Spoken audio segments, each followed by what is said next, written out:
होली खेली समुद्र रे गाधोइबा हेला काल समुद्र रे बुड़ी जड़े छात्रर मृत्यु।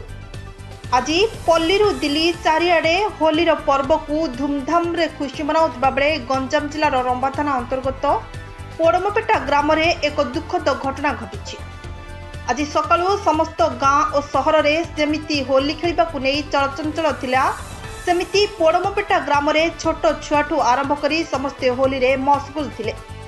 किंतु दिबा 11टा समय से ग्रामर मत्स्यजीवी बी बाबाजी पुओ बी चंदन ओरफ चंदू जहांकर बयस 11 वर्ष सांगमानक सह होली खेल सारी समुद्र को गाधेबाकू जाइथिले, किंतु असावधानता हेतु दुईटी छात्र बुड़ी जाइथिले।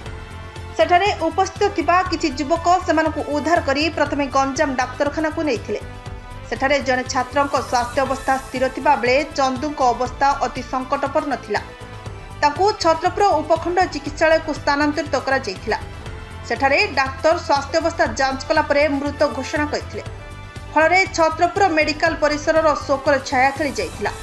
कारण सबु अंचल रे आज खुशी वातावरण देखिबाकू मिलुथिला बेले निरीह निष्पाप छुआटी खुशी को हराई आरपारी को चली जिबा समस्तक मन को स्तब्ध करि दैछि।